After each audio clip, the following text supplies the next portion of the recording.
नमस्कार, जय हिंद साथियों। मैं शैलेश भारती आप सभी का स्वागत करता हूं आपके अपने प्यारे परिवार सक्सेस विथ एग्जाम के यूट्यूब चैनल में। आशा करता हूं आप सब स्वस्थ मस्त ज़बरदस्त होंगे और आपकी पढ़ाई ज़बरदस्त चल रही होगी। आपकी इसी पढ़ाई को और मजबूत बनाने के लिए हम आप सभी के लिए लेकर आ रहे हैं विजय बैच। ये बैच यूट्यूब पर बिल्कुल फ्री होगा। इसके साथ साथ hand writing notes, doubt group, जिससे आपकी पढ़ाई और मजबूत हो। ये बैच यूपीपी री एग्ज़ाम को ध्यान में रखकर बनाया गया है। इस बैच में सभी सब्जेक्ट पढ़ाया जाएगा। हम आपके लिए लेकर आ रहे हैं हिंदी की क्लास, जो आज से शुरू हो रही है। हम हिंदी को पढ़ने से पहले हिंदी के बारे में जानेंगे, कितना चैप्टर हमें पढ़ना है, किस क्रम वाइज में पढ़ना है, उसी क्रम वाइज में पढ़ते हुए चलेंगे। पहले चैप्टरों के बारे में देख लेते हैं, हमें कितना चैप्टर पढ़ना है। आइए देखते हैं चैप्टर के बारे में। हम हिंदी को 3 खंडों में पढ़ेंगे। हमारा पहला खंड खंड का, दूसरा खंड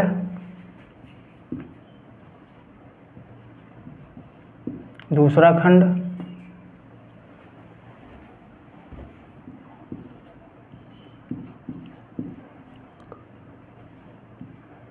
दूसरा खंड खा, तीसरा खंड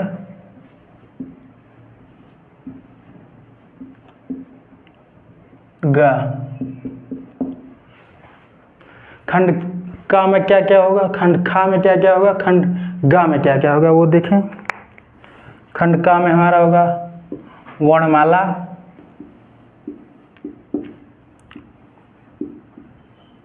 वर्णमाला। दूसरा संज्ञा,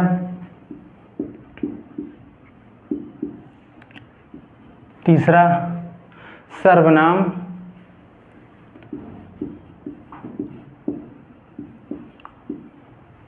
सर्वनाम। चौथा विशेषण,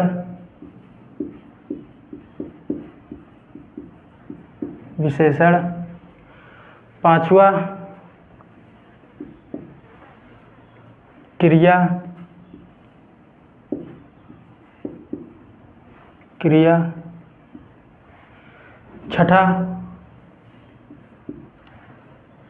छठा अव्यय,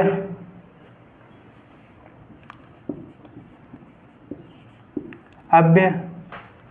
सातवां संधि,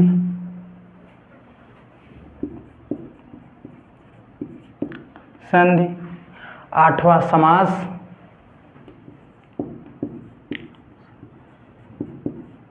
आठवां समास। 9 नंबर हमारा विराम चिन्ह,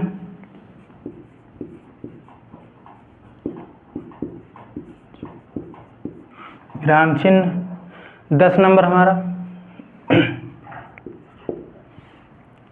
उपसर्ग,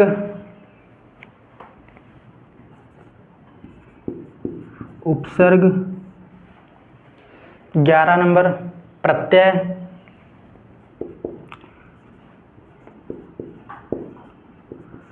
प्रत्यय। 12 नंबर हमारा होगा वर्तनी, वर्तनी। ये हमें व्याकरण में पढ़ना है। इतना चैप्टर, 12 चैप्टर व्याकरण में।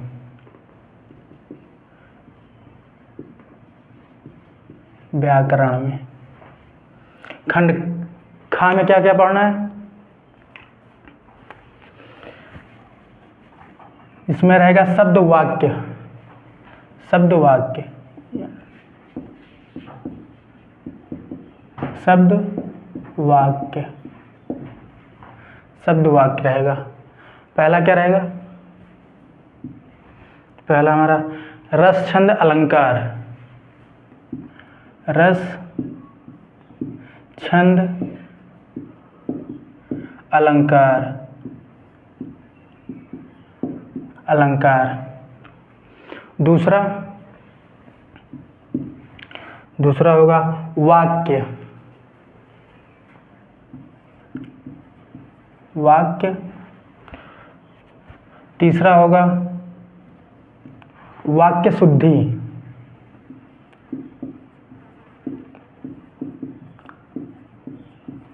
वाक्य शुद्धि। 4 नंबर विलोम शब्द। विलोम शब्द। विलोम शब्द। विलोम शब्द। 5 नंबर हमारा होगा 5 नंबर पर्यायवाची। पर्यायवाची। पर्यायवाची। 6 नंबर अनेकार्थी शब्द।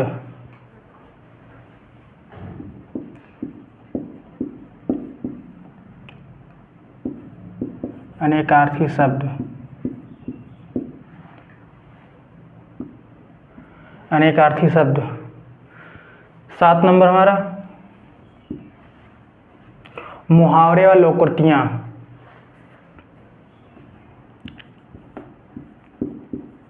मुहावरे व लोकोक्तियाँ।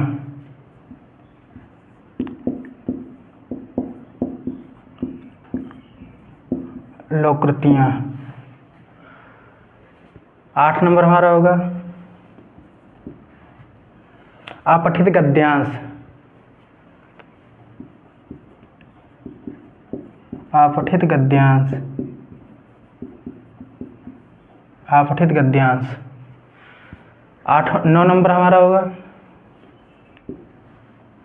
लिंग वचन काल। लिंग वचन काल। लिंग वचन। लिंग वचन काल कारक। काल कारक। काल कारक। 10 नंबर हमारा होगा तत्सम तद्भव। तत्सम तद्भव। तद्भव। खंड ग में क्या क्या होगा वो देखें। हिंदी भाषा का इतिहास। पहला होगा इसमें हिंदी भाषा का इतिहास। हिंदी भाषा का इतिहास। भाषा का इतिहास।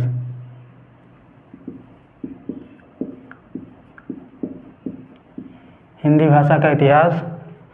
दूसरा होगा प्रसिद्ध कवि व लेखक। दूसरा होगा प्रसिद्ध कवि व लेखक।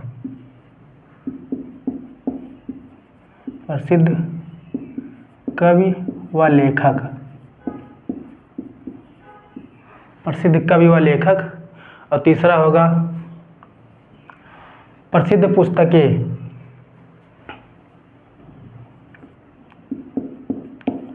प्रसिद्ध पुस्तकें। प्रसिद्ध पुरस्कार। पुरस्कार। इन्हीं चैप्टरों को हमें पढ़ना है। खंड का पहले पढ़ेंगे, फिर खा पढ़ेंगे, फिर गा पढ़ेंगे। हम खंड का से शुरू करेंगे। खंड का में वर्णमाला से शुरू करेंगे। आप इसे स्क्रीनशॉट रख लीजिए, फिर हम शुरू करते हैं वर्णमाला से। ले लीजिए स्क्रीनशॉट, मिटा देते हैं सारा।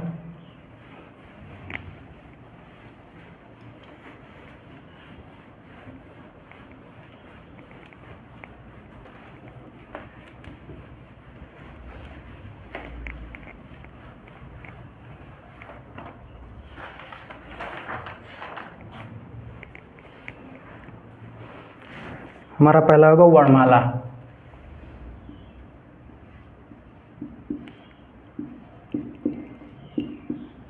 वर्णमाला देखने से पहले इसकी परिभाषा देख लेते हैं। वर्णमाला की परिभाषा क्या है?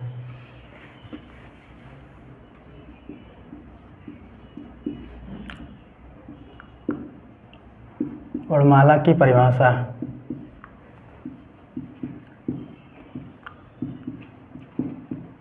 परिभाषा। वर्णों का व्यवस्थित क्रम ही वर्णमाला कहलाता है। वर्णों का व्यवस्थित क्रम ही वर्णमाला कहलाता है।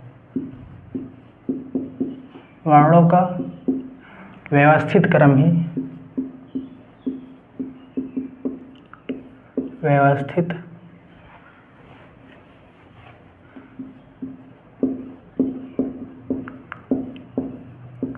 व्यवस्थित क्रम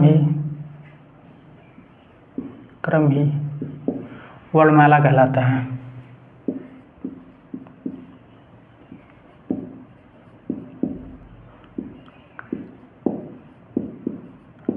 है। दूसरा पॉइंट हमारा होगा वर्ण व अक्षर में अंतर। वर्ण व अक्षर में अंतर।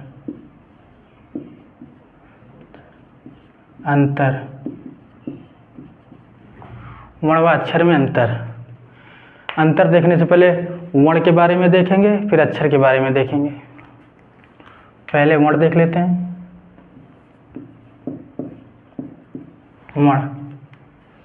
वर्ण की परिभाषा क्या है? जो वर्ण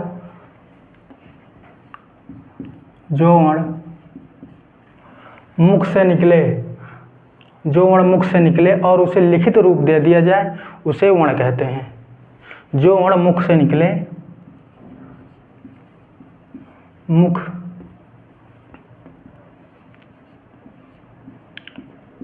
मुख से निकले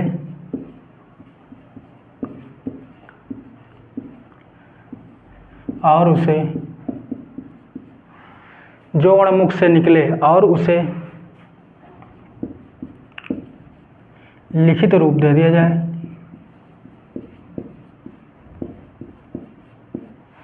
लिखित रूप दे दिया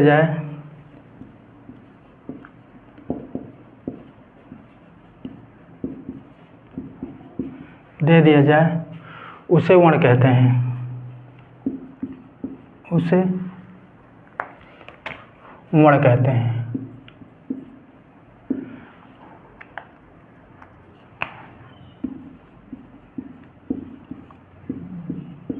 उसे वर्ण कहते हैं। दूसरा अक्षर।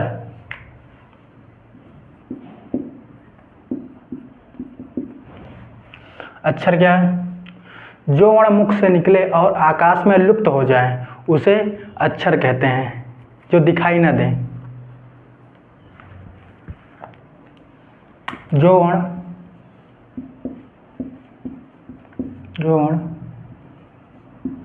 मुख से निकले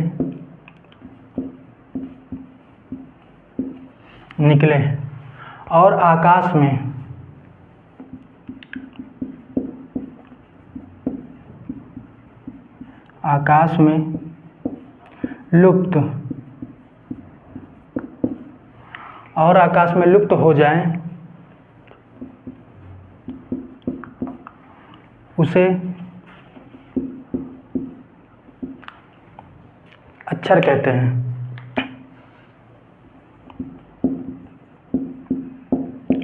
उसे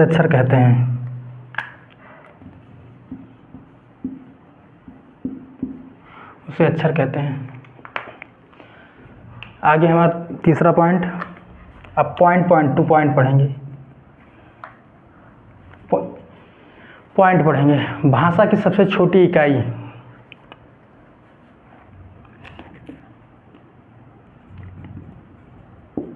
भाषा की सबसे छोटी इकाई।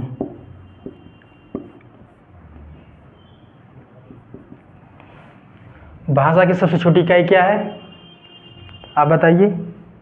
भाषा की सबसे छोटी इकाई वर्ण। भाषा की सबसे छोटी इकाई वर्ण है। दूसरा पॉइंट टू पॉइंट रहेगा। भाषा की सबसे छोटी सार्थक इकाई। भाषा की सबसे छोटी सार्थक इकाई। भाषा की सबसे छोटी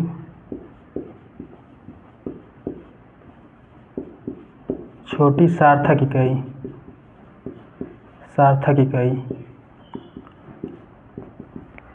भाषा की सबसे छोटी सार्थक इकाई क्या है? शब्द। भाषा की सबसे छोटी सार्थक इकाई शब्द है। दूसरा पॉइंट, भाषा की सबसे छोटी लिखित इकाई, भाषा की सबसे छोटी लिखित इकाई, भाषा की सबसे छोटी लिखित इकाई,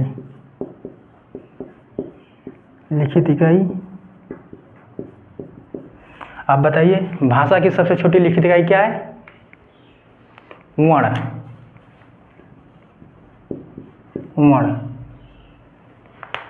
एक पॉइंट और है, भाषा की सबसे छोटी मौखिक इकाई क्या है? चौथा पॉइंट हमारा हो भाषा की सबसे छोटी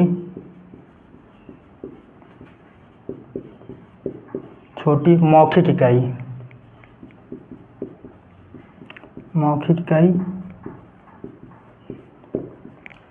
भाषा की सबसे छोटी मौखिक इकाई क्या है?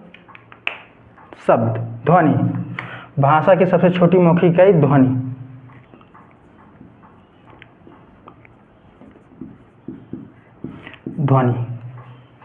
ये चारों पॉइंट ऐसे लिख लीजिए। इसी तरीके से पूछा जाता है एग्जामों में। भाषा की सबसे छोटी इकाई वर्ण, भाषा की सबसे छोटी सार्थक इकाई शब्द, और भाषा की सबसे छोटी लिखित इकाई वर्ण। अब इसे नोट कर लीजिए, बाकी अब ऊपर से लिखते हैं।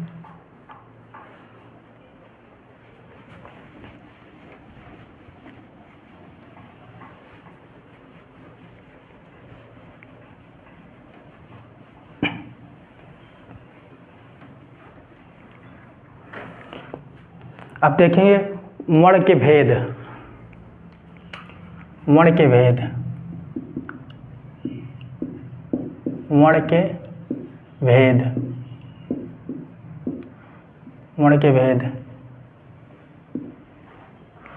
वर्ण के कितने भेद हैं? वर्ण के दो भेद होते हैं। वर्ण के दो भेद होते हैं। कौन कौन?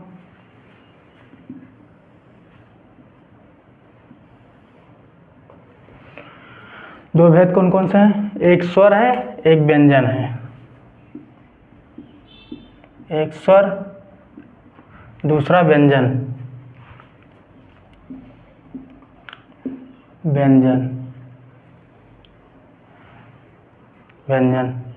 स्वर क्या है?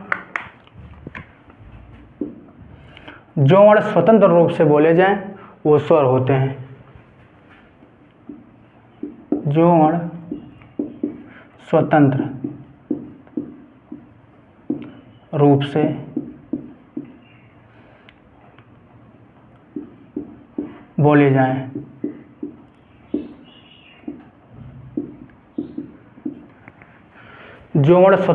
बोले जाएं वो स्वर होते हैं। और व्यंजन क्या है? जो वर्ण स्वरों की सहायता से बोले जाएं।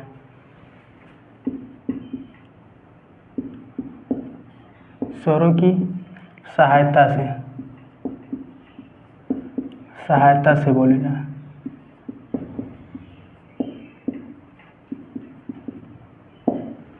जो वर्ण स्वरों की सहायता से बोले जाएं उसे व्यंजन, जो वर्ण स्वतंत्र रूप से बोले जाएं उसे स्वर कहते हैं।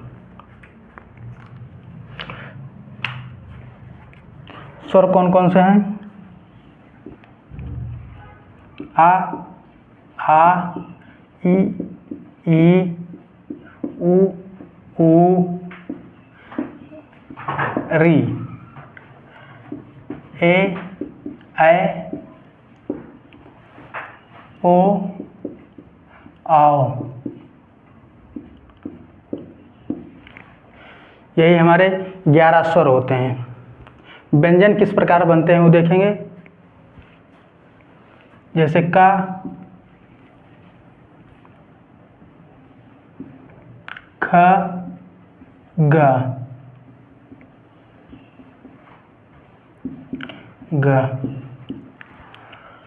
का किस किस से मिलकर बना है? क धन आ। जब इसमें आ हटेगा तो नीचे हलंत लग जाएगा। वैसे खा खा के नीचे हलंत धन आ, गा के नीचे हलंत प्लस आ। ये हमारे पूर्ण व्यंजन हैं। आगे दो और हैं, नीचे देख लेते हैं।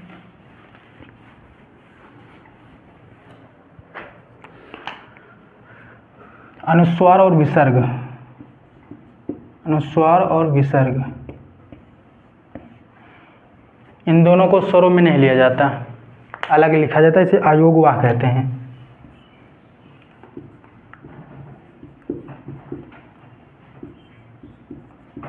इसे अयोगवाह कहते हैं। ये अनुस्वार है,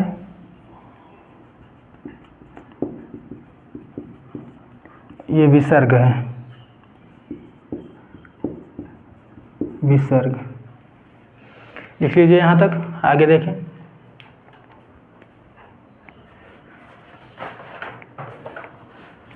अब देखेंगे स्वरों के प्रकार।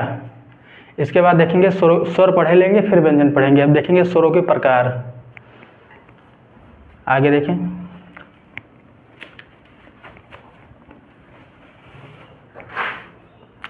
स्वरों के प्रकार, स्वरों के प्रकार, स्वरों के प्रकार। स्वर कितने प्रकार के होते हैं? स्वर 3 प्रकार के होते हैं। स्वर 3 प्रकार के होते हैं। कौन कौन से?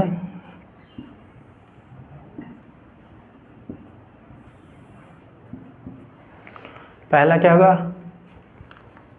पहला ह्रस्व स्वर,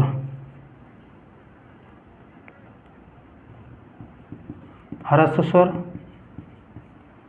पहला ह्रस्व स्वर। दूसरा दीर्घ स्वर, दीर्घ स्वर। और तीसरा प्लुप्त स्वर।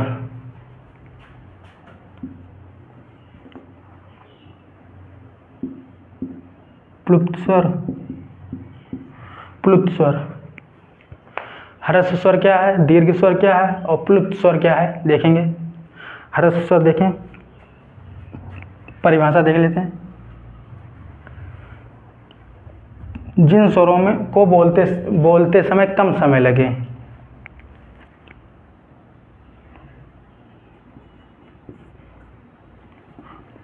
ऐसे लिख लेते हैं, बोलने में कम समय लगने वाला।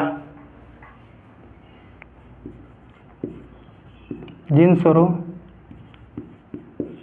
को बोलने में कम समय लगे, बोलने में कम समय लगे।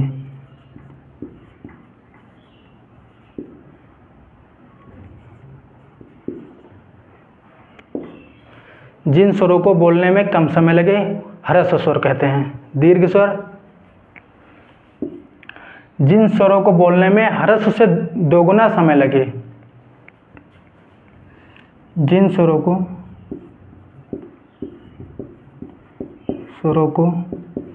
बोलने में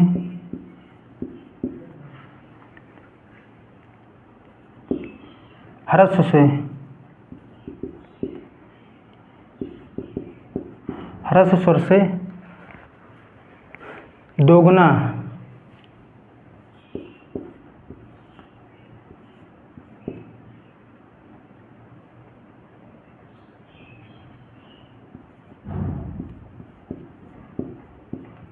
दुगना समय लगे।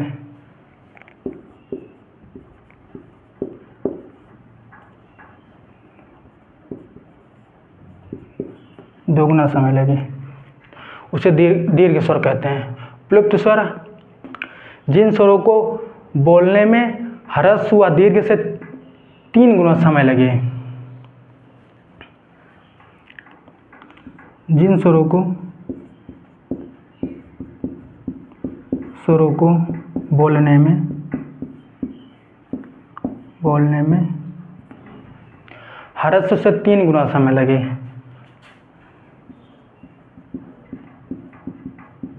ह्रस्व स्वर से 3 गुना समय लगे।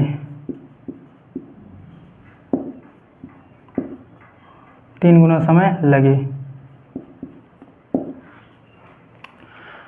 अब देखेंगे ह्रस्व स्वर कौन कौन से हैं, दीर्घ स्वर कौन है और प्लुप्त स्वर कौन कौन होते हैं। ह्रस्व स्वर 4 ही होते हैं, कौन कौन से, आ, छोटी ई, छोटा ऊ और री।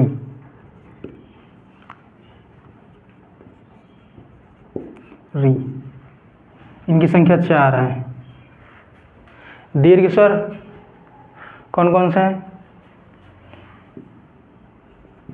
आ, ई, ऊ, ए, आए, ओ, आओ। इनकी संख्या 7 है। इनकी संख्या 7 है। और प्लुप्त स्वर में क्या आ जाएगा,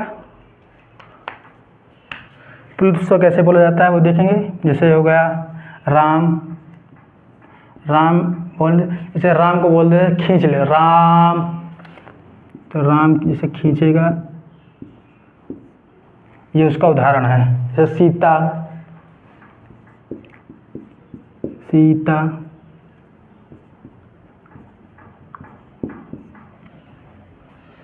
ऐसे कई उदाहरण हैं प्लुप्त स्वर में आते हैं। आगे आगे देखेंगे स्वर के बोलने के आधार पर कितने होते हैं, लिखने के आधार पर कितने होते हैं वो देखेंगे। ऊपर ले लेते हैं।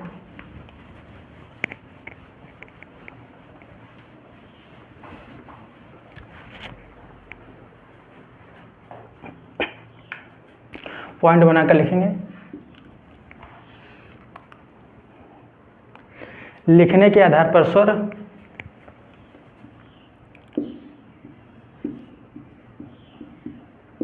लिखने के आधार पर लिखने के आधार पर स्वर, स्वरों की संख्या, लिखने के आधार पर स्वरों की संख्या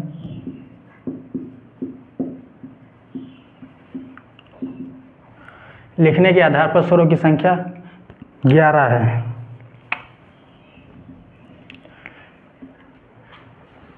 लिखने के आधार पर स्वरों की संख्या 11 है। और बोलने के आधार पर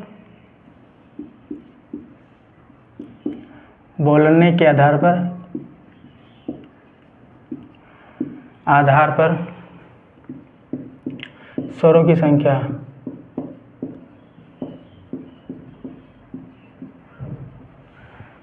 बोलने के आधार पर स्वरों की संख्या केवल 10 है।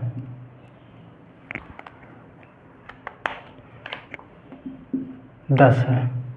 कौन सा नहीं लिया जाता, री को नहीं लिया जाता,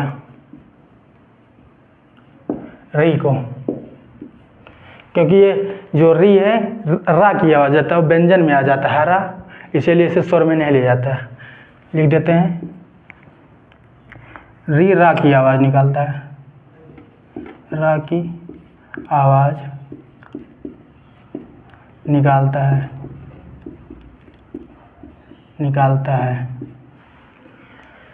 री रा की आवाज निकालता है, इसलिए इसे स्वर में नहीं लिया जाता। आगे मिटा देते हैं नीचे।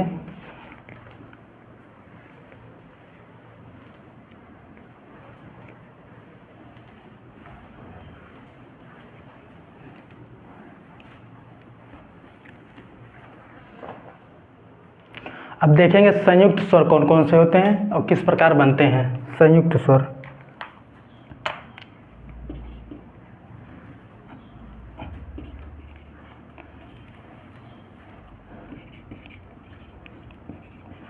संयुक्त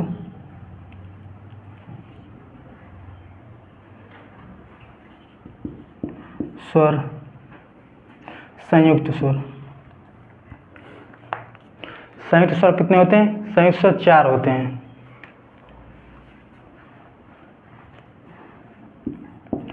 ए, ऐ, ओ, आओ,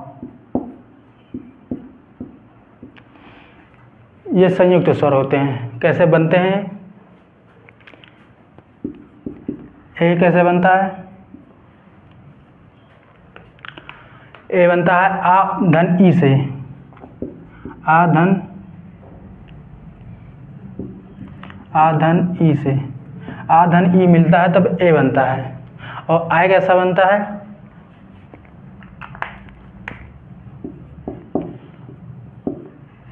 आय कैसे बनता है? आ बनता है इसी छोटे को बड़े करने पर, जब छोटे को आ से मिलाएंगे तो बड़ा बन जाएगा।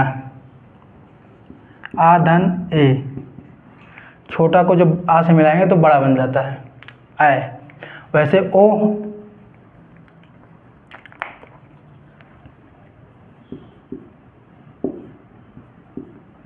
ओ कैसे बनता है?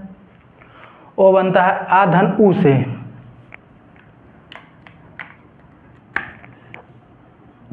आ धन ऊ से, आ धन ऊ मिलता है तो ओ बनता है। और इसी का बड़ा रूप होता है औ।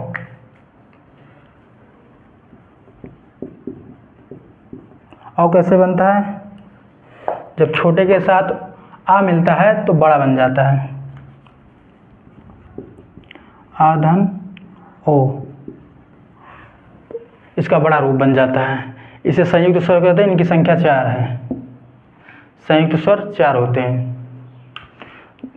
आगे देखें दूसरा पॉइंट हमारा,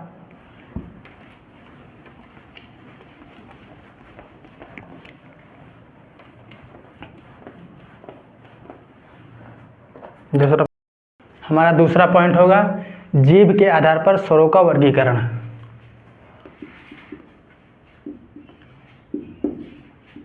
जीभ के आधार पर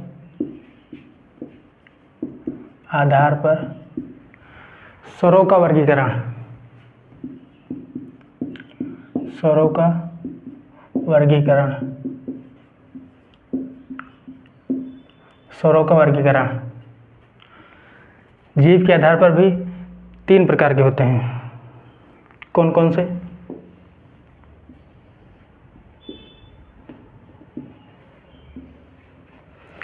अग्रस्वर, मध्यस्वर, पश्चस्वर। अग्रस्वर,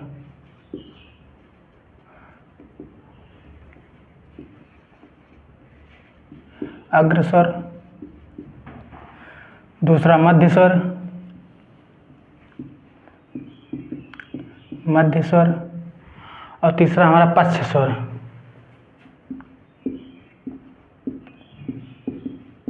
पश्चस्वर। अग्रस्वर कौन कौन से होते हैं? अग्रस्वर ई ई ए ए, ई ई ए। यही हमारे 4 अग्रस्वर होते हैं। इनकी संख्या 4 है। परिभाषा भी देखेंगे। मध्यस्वर में कौन होते हैं? मध्यस्वर में आ, केवल आ, केवल आ एक आता है। बाकी पश्चस्वर में, पश्चस्वर में कौन कौन से? आ, ऊ, बड़ा ऊ, और कौन? ओ, आओ, आओ। ये हमारे पश्चस्वर हैं। परिभाषा क्या है? परिभाषा देखेंगे। जो स्वर जीभ के अगले हिस्से से बोले जाए उसे अग्रस्वर कहते हैं। जो स्वर जीभ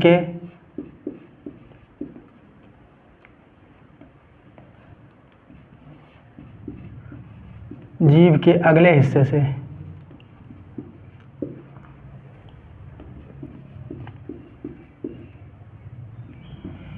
से बोले जाए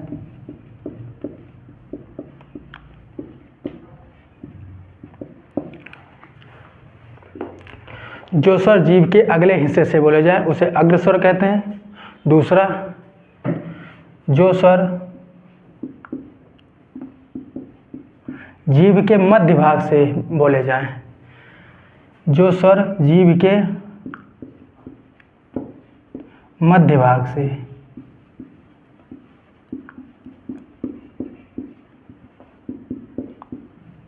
बोले जाएं, जो स्वर जीभ के मध्य भाग से बोले जाएं उसे मध्य स्वर कहते हैं। पश्च स्वर, जो स्वर जीभ के पिछले हिस्से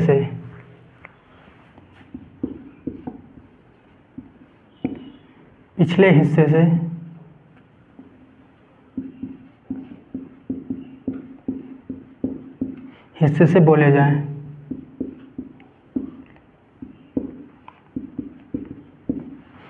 उसे पश्च स्वर कहते हैं। अग्र स्वर कैसे याद करेंगे? अग्र से अग्रीय याद कर लीजिए बस। अग्रीय, अग्र से अग्रीय, अग्रीय, अग्रीय आप याद करेंगे, ये ट्रिक है।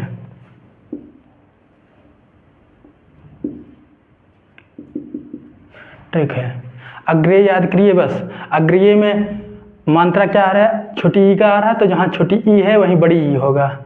ई और ए आ रहा है, तो जहाँ छोटा होगा वहीं बड़ा होगा। ए, अग्रीय, अग्रीय, ये याद होगा। मध्य स्वर में केवल आ है, बाकी जो बचे पश्च स्वर में दे दीजिए। अग्रीय याद कीजिए बस, अग्रीय। इनकी परिभाषा यह है, जो स्वर जीभ के अगले हिस्से से बोले जाएं उसे अग्र स्वर कहते हैं। जो स्वर जीभ के मध्य भाग से बोले जाएं उसे मध्य स्वर कहते हैं। हमारा दूसरा पॉइंट, दूसरा होगा मुख खुलने के आधार पर स्वरों का वर्गीकरण। मुख खुलने के आधार पर स्वरों का वर्गीकरण।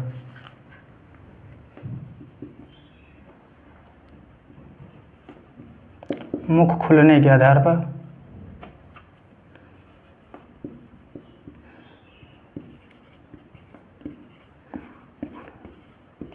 मुख खुलने के आधार पर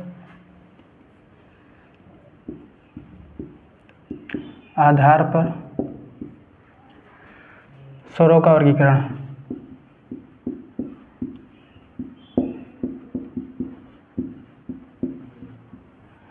मुख खुलने के आधार पर स्वरों का वर्गीकरण, ये दो प्रकार के होते हैं।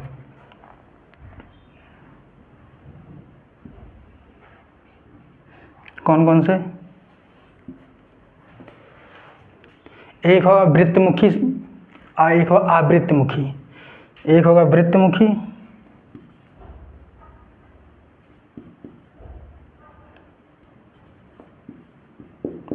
वृत्तमुखी, और दूसरा होगा आवृत्तमुखी।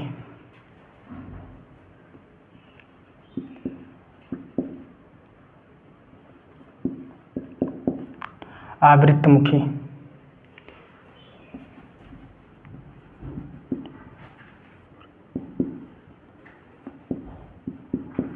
आवृत्तमुखी। वृत्तमुखी में क्या क्या होता है? वृत्तमुखी में कितने? छोटऊ, बड़ऊ, ओ आओ। इनकी संख्या कितनी है? 4। आवृत्तमुखी में, बाकी सब आवृत्तमुखी में है। कौन कौन से हैं? आ, ई, ए, आई, ये सब आवृत्तमुखी हैं। परिभाषा क्या है? परिभाषा देखें, जिन स्वरों के उच्चारण में मुख पूरा खुला हो, पूरा गोल हो जाए, जिन स्वरों को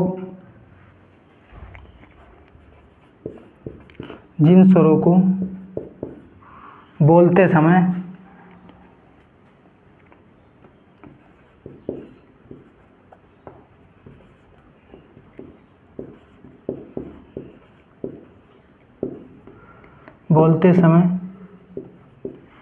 ओंठ पूरी तरह गोल हो जाए, ओंठ पूरी तरह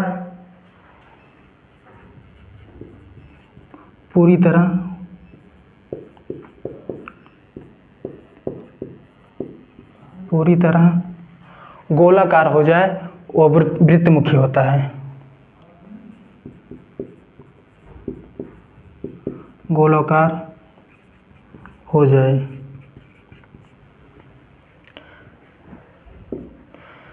जिन स्वरों को बोलते समय ओंठ पूरी तरह गोलाकार हो जाए, आवृत्तमुखी होता है।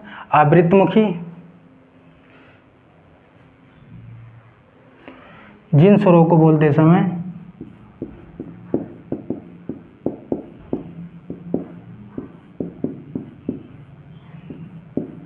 जिन स्वरों को बोलते समय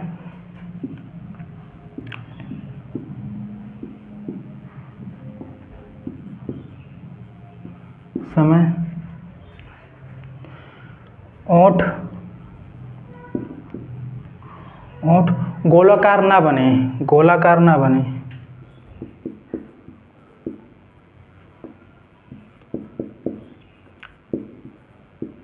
गोलाकार ना बने, आवृत्तमुखी होता है। आगे आज के लिए इतना ही। मिलते हैं अगले वीडियो में। अगर आपको वीडियो अच्छी लगी हो तो लाइक, सब्सक्राइब, शेयर जरूर करें। धन्यवाद।